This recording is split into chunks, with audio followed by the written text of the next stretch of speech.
Hello everyone, আশা করছি তোমরা সবাই খুব ভালো আছো। অনেক দিন পরে আমি তোমাদের সামনে আবার আরেকটি নতুন ব্লগ নিয়ে আসলাম। আমরাও বেশ ভালো আছি, তবে মধ্যে বেশ কিছুদিন দিনগুলো খারাপ কেটেছে, তাই ব্লগগুলো তোমাদের সঙ্গে শেয়ার করা হয়নি। তো এই ব্লগটি কিন্তু বেশ অনেক দিন আগের। ছাদের উপরে আমাদেরই একটা চৌকি বানানো হচ্ছিল, যথারীতি সেটি দেখার জন্য আমিও চলে এসেছি ছাদে। ভাবলাম তোমাদের সঙ্গে একটু শেয়ার করি।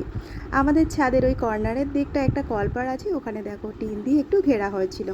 তো বেশ কিছুদিন আগের একটা ব্লগে তোমাদের আমি বলেছিলাম ওখানে কাজ করানো হচ্ছে, তবে পরবর্তীতে আর ভালো করে দেখানো হয়েছিল না। তো এই গরমের দিনগুলোতে ছাদে এসে আমাদের প্রায়শই বসা হয় বিকেলের দিকগুলোতে। সন্ধ্যা অবধি থাকি, একটু চাও খাওয়া হয় বসে বসে। তো ভাবলাম সেই কারণে একটা চৌকি মতো বানিয়ে নেওয়া যাক। আমাদেরই খুব পরিচিত এক কাকা আছে, তাকে দিয়েই দেখো চৌকিটি বানানো হচ্ছে। আর চৌকিটি বানানোর পরে তো রাখারও জায়গার দরকার, তাই ছাদের উপরটি সুন্দর করে পরিষ্কার করা হয়েছে। বেশ অনেকটা জায়গাও বেরিয়েছে জানো তো, আর দেখতেও দেখো কতটা সুন্দর লাগছে। ছোট ছোট কিছু ফুল গাছের চারা এখনও ছাদে রয়েছে, অল্প বিস্তর ফুলও হয়, তাই একটু একটু করে বরমশাই পুরো ছাদটা সুন্দর করে গুছিয়ে দিয়েছে। চৌকিটি বেশ বড় হয়েছে দেখো। আমরা জানো তো ছোটোর থেকে বড় হয়েছি চৌকিতে শুয়েই। যখন আমাদের ছোটোবেলাটা কেটেছে তখন কিন্তু এত পরিমাণ খাট ছিল না, আর প্রত্যেকের ঘরে ঘরে দুটো একটা করে কিন্তু চৌকি থাকতো।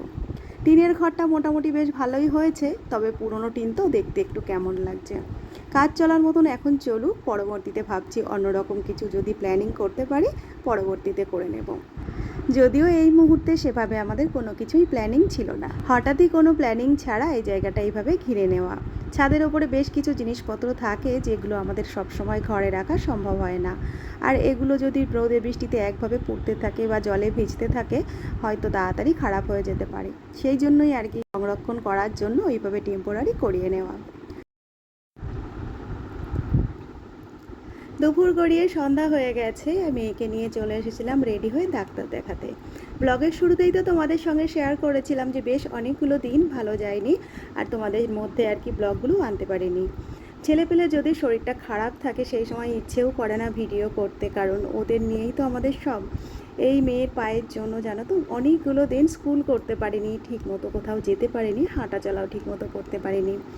আর সেই দিনের ভিডিওতে তোমাদের সঙ্গে শেয়ার করেছিলাম যে ওর হালকা পেন হয়েছে, আর এখন ঠিক আছে, তবে পরবর্তীতে দেখছিলাম যে পাটা অনেকটাই বেশি ফুলছিল, আর এছাড়াও কিন্তু আর কি হাঁটতেও অসুবিধে হচ্ছিল। সেই কারণেই আজ আমাদের ডাক্তারের কাছে আসা। তোমাদের সঙ্গে তো মোটামুটি সবই শেয়ার করি, তাই আজ মেয়েকে ডাক্তার দেখানোর পরে ডাক্তার কি বলেন না বলেন সবটাই তোমাদের আপডেট দেব। তো আসার পরে যথারীতি ডাক্তারবাবু আসার অনেকটাই দেরি হয়ে গেছিলো আর কি, আমরা এখানে বসে একটু ভিডিও করছিলাম। তো এইখানে মেয়েও বসে রয়েছে, ওর এই যে বা পাটিতে হাত দিয়ে দেখাচ্ছে আর কি, ওই পাটিতেই ভীষণ পরিমাণ লেগেছিল। তো আমি এখানে নিয়ে আসার পরে পায়ে তো হাত দিয়ে জিজ্ঞাসা করছিলাম যে কেমন ব্যথা। পাটা প্রচণ্ড পরিমাণে ফোলা ছিল, যেটি আমি তোমাদের এখন দেখাতে পারলাম না। প্যান্টের মধ্যে পাটা রয়েছে। তো যাই হোক, ওকে তো এখানে আমি হাসাচ্ছিলাম, কিন্তু ওকে আমি বাড়ির থেকে পেন কিলার খাইয়েই আর কি নিয়ে এসেছিলাম। তো চলো ডাক্তার দেখাই, উনি কি বলেন না বলেন সবটাই তোমাদের সঙ্গে আর কি পরপর শেয়ার করব। দেখো চলে এলাম আর কি পরের দিন সকালের দিকটাই, এখন প্রায় ঘড়িতে 11টার কাছাকাছি। আর সেই সময়ে আকাশের যা অবস্থা হয়েছে, ঘরের ভেতরটা শুধু আমি তোমাদের দেখাচ্ছিলাম। এখন ঘরের ভেতরটা রয়েছে লাইট অফ, তবে এত অন্ধকার মনে হচ্ছে যেন ভীষণ আকার ঝড় বৃষ্টি নামবে। আর এই সময় কাজের ফাঁকেই আমি উঠে ভিডিওটি করছি। সকালবেলায় ঘুম থেকে উঠে প্রাথমিক কাজ যা যা আমার থাকে মোটামুটি সবই করে নিয়েছিলাম। মন খারাপ থাকলে তো পেট চলবে না, রান্নাবান্না তো করতেই হবে। তাই কাজের ফাঁকে মনটা ভালো করার জন্য সুন্দর একটা ওয়েদার রয়েছে, তাই ভিডিওটি করতে আসলাম। বাইরের দিকটা এরকম মেঘ করেছে, মনে হচ্ছে বৃষ্টিও হবে আর ওয়েদারটা একটু ঠান্ডা হবে।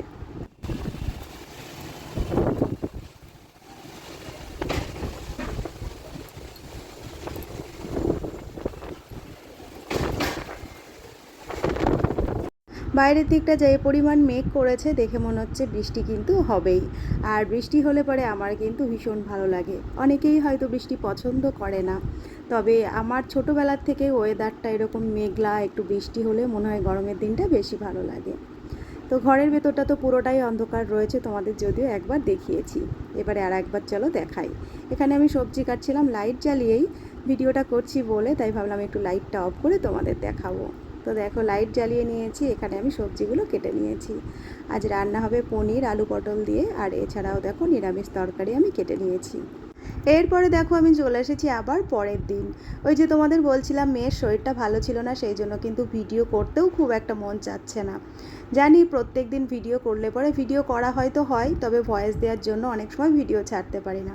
তো দেখো পরের দিন আবার আমি রান্নাঘরের থেকেই আর কি ভিডিওটা অন করলাম। আজ হচ্ছে উচ্ছে আলু দিয়ে মাছের ঝোল, এছাড়াও মাছের মোড়ও রয়েছে, ওটি দিয়ে হবে একটা নিরামিষ তরকারি।